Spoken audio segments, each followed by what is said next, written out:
আজ ২৬ মার্চ মহান স্বাধীনতা ও জাতীয় দিবস। মহান স্বাধীনতা ও জাতীয় দিবস উপলক্ষে সাভারের জাতীয় স্মৃতিসৌধের বেদিতে পুষ্পস্তবক অর্পণ করে বীর শহীদদের প্রতি শ্রদ্ধা জানিয়েছেন রাষ্ট্রপতি মোহাম্মদ শাহাবুদ্দিন ও প্রধান উপদেষ্টা ডক্টর মোহাম্মদ ইউনূস।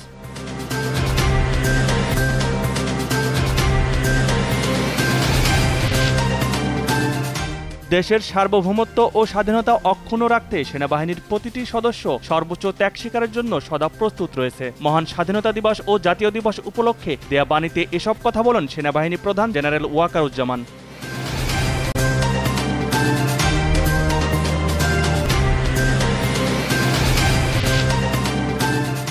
মহান স্বাধীনতা দিবস উপলক্ষে জাতীয় স্মৃতিসৌধে প্রধান বিচারপতি ডক্টর সৈয়দ রেফাত আহমেদ মহান মুক্তিযুদ্ধের বীর শহীদদের প্রতি শ্রদ্ধা জানিয়েছেন। এ সময় সুপ্রিম কোর্টের আপিল ও হাইকোর্ট বিভাগের বিচারপতিরা উপস্থিত ছিলেন।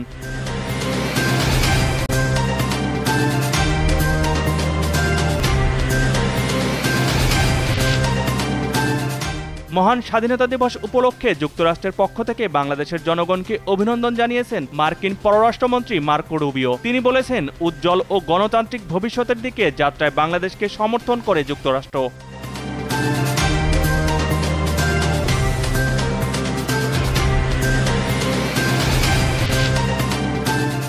ব্রাজিলকে গোল বন্যায় ভাসিয়ে ২০২৬ বিশ্বকাপের টিকিট নিশ্চিত করেছে আর্জেন্টিনা। সকালে ৪-১ গোলে ব্রাজিলকে বিধ্বস্ত করে পূর্ণ ৩ পয়েন্ট নিয়ে লাতিন আমেরিকা থেকে প্রথম দল হিসেবে বিশ্বকাপ নিশ্চিত করল লিওনেল মেসির দল।